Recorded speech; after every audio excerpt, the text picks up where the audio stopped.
राशि के लिए कि राहु केतु का ये गोचर कैसा जाएगा। राहु का गोचर आपके भाग्य स्थान से होने जा रहा है और केतु का गोचर तीसरे भाव से होने जा रहा है। भाग्य स्थान में आया राहु आपको विदेश की यात्राएं करवाएगा।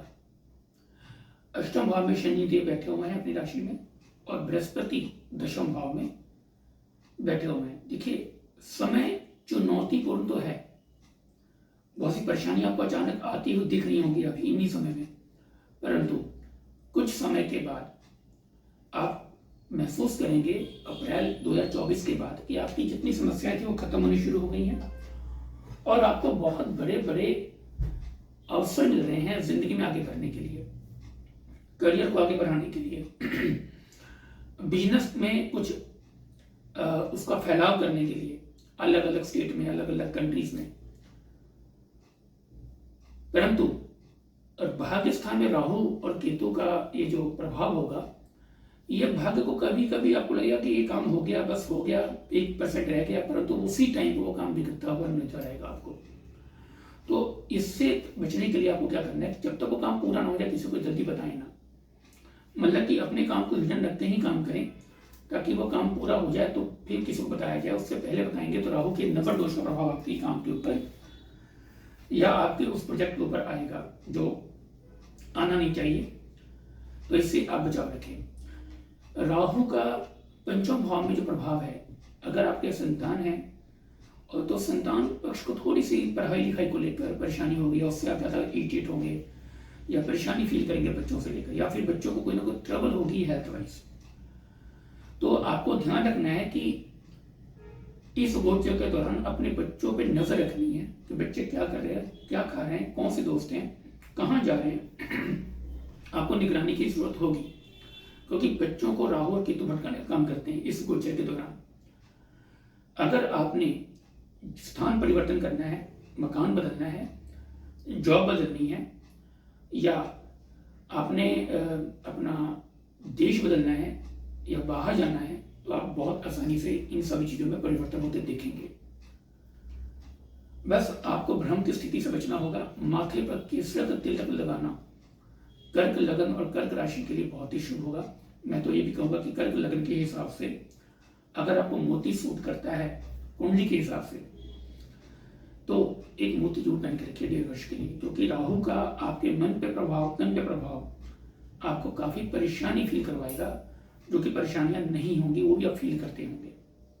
इसलिए आपको क्या करना है, केसर का तिलक माथे पे लगाना है और मोती रत्न जो कर्क लगन के लोग हैं अगर वो पहनना चाहें तो पहन सकते हैं। उससे राहु केतु के गोचर का फल शुभ होगा। जीवन में अच्छे परिवर्तन मिलेंगे, परंतु संघर्ष के बाद ये कर्क लगन वाले राशि वाले लोग समझ लें। आइए बात करते हैं सिंह लगन के बारे में या सिंह राशि के बारे में कि राहु केतु का गोचर कैसा जाएगा।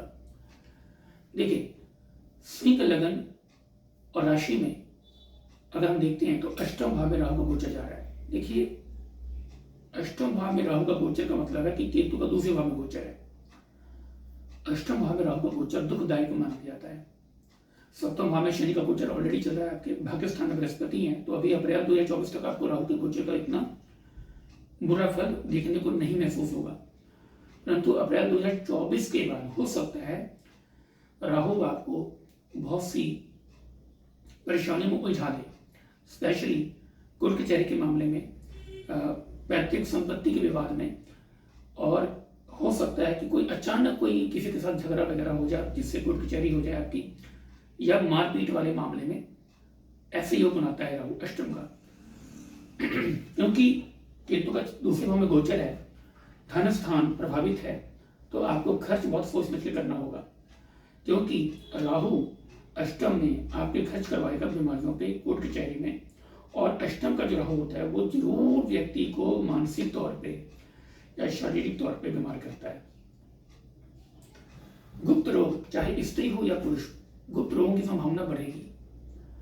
बवासीर या भगंदर की प्रॉब्लम भी जरूर होगी। जिनकी कुंडली में राहु कुंडली में खराब है तो गोचर भी खराब ही कर देगा। देखिए, गोचर में एक रूल होता है कि अगर कुंडली में कोई ग्रह खराब बैठा है और वो ग्रह गोचर में भी खराब हो गया तो उसके बुरे प्रभाव आपके बढ़ जाएंगे। कुंडली में कोई ग्रह गोचर, कुंडली को ग्रह अच्छा बैठा और उसका गोचर भी अच्छा है तो वो उस समय में उस ग्रह के प्रभाव को बढ़ा देते हैं। तो सिंह लगन के लिए जो मैरिज लाइफ है वो थोड़ी चुनौतीपूर्ण होने वाली है। फाइनेंशियल लाइफ भी थोड़ी सी क्रिटिकल होगी, पैसे कम जुड़ेंगे और फालतू खर्च करेंगे, क्योंकि केतु का जुबान पे प्रभाव होगा तो आपको बहुत सोच समझ कर प्रभाव पड़े आपका अच्छा, इसलिए आपको बहुत कम बोलना है। गुस्से में जवाब ना ही दे तो बेहतर है। और राहु के उपाय करते रहें। मैं ये एडवाइस करूंगा सिंह लगन और राशि वालों के लिए कि हनुमान चालीसा का पाठ डेली करें 1.5 वर्षों तक, नहीं तो मंगलवार के मंगलवार हनुमान मंदिर में माथा टेकते रहें, मंदिर जाते रहें, क्योंकि राहु अष्टम का कुछ ना कुछ तो नुकसान 1.5 वर्षों में देगा। इससे बचने के लिए आपको उपाय करने जरूरी है। देखिए, गोचर का प्रभाव आता है और यहाँ अष्टम का राहु कभी भी अच्छा नहीं माना जाता। तो सिंह लगन और सिंह राशि वाले लोग ये उपाय जरूर कर लें। आइए बात करते हैं कन्या लगन और राशि के लिए। देखिए, कन्या लगन और जो राशि है इसमें केतु का लगन में प्रभाव होगा और सप्तम भाव में राहु का। और ये जो प्रभाव है ये व्यक्ति के मन को विचलित करता है, यानी कि स्टेट ऑफ माइंड जो होता है वो ठीक नहीं होता, वो कभी कुछ मूड स्विंग्स बहुत होते हैं। मैरिज अगर नहीं हुई तो शादी की तैयारी करें, और अगर हो गई है तो ध्यान रखें कोई तीसरा बंदा, दो के बीच में कोई तीसरा बंदा आपकी लाइफ में एंटर ना हो। अगर हुआ तो वो आपकी मैरिज लाइफ के लिए खतरनाक साबित होगा, क्योंकि सप्तम में राहु आया हुआ या तो दो में कोई तीसरा ले आता है या कहीं ना कहीं बाहर एक्स्ट्रा मैरिटल अफेयर को डेवलप कर देता है, और नहीं कोई ना कोई रीजन बनेगा जिससे मैरिज लाइफ में ज्यादा क्लेश बढ़े और डाइवोर्स तक लेना पड़ता है। तो जिनकी कुंडली में राहु और केतु खराब बैठे हैं और ये गोचर आ रहा है तो उनको बहुत अलर्ट रहने की जरूरत है अपने पर्सनल लाइफ को, मैरिज लाइफ को लेकर। बहुत जरूरी है कि आप इसका ध्यान रखें, नहीं तो बहुत दिक्कत होगी। पैसे जरूर आ रहे हैं, भाई बहनों को अच्छे रिजल्ट मिलेंगे, परंतु जो बड़े भाई बहन हैं उनकी हेल्थ को लेकर आपको ध्यान रखना होगा, उनको थोड़ी परेशानियां होंगी हेल्थ को लेकर।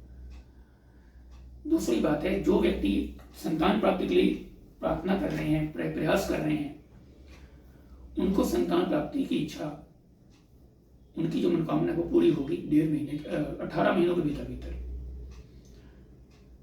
क्योंकि केतु का पंचम में दृष्टि होना वहां पे संतान प्राप्ति के योग को प्रबल कर देता है। बृहस्पति का गोचर आपके लिए इस टाइम पे अष्टम में है। जैसे ही अप्रैल के महीने में बृहस्पति वृषभ में जाएंगे, केतु से दृष्टि संबंध बनेगा, तब आपकी जिंदगी में बहुत अच्छे बदलाव आएंगे। उसके बाद आप अपने करियर में, अपनी लाइफ में कुछ ग्रोथ महसूस करेंगे। ये गोचर सिर्फ ये इंडिकेट करता है कि आपको अपने पर्सनल लाइफ पर ध्यान देने की जरूरत है, चरित्र को अच्छा रखने की जरूरत है, एक्स्ट्रा मैरिटल अफेयर से बचने की जरूरत है। नहीं तो ये राहु के तो आपके लिए डाइवोर्स की स्थितियां या कलह क्लेश की स्थितियां जरूर पैदा कर देंगे और इससे समाज में बदनामी भी होगी। अगर आप इन सब चीजों से बचना चाहते हैं तो चंदन का इत्र कलाई पे लगाते रहें रोज नहाने के बाद, और केसर का तिलक माथे पे लगाते रहें, और कम से कम बोले। कहीं लड़ाई झगड़े वाली बात हो तो चुप ही रहें, जवाब नहीं दे तो बेहतर है, क्योंकि केतु लगन बैठ के आपकी वाणी को बहुत तेज करेगा और बिना सोचे समझे आप बोलेंगे, जिस वजह से आपके रिश्ते खराब होंगे। पति या पत्नी जो कन्या लगन के हैं वो ध्यान रखें कि कोई गलतफहमी ना पैदा हो जिससे मैरिज लाइफ में क्लेश हो, दूरियां पड़े। इसका ध्यान रखें। आप मैंने उपाय बता दिए, उपाय करते रहेंगे, बचाव होता रहेगा।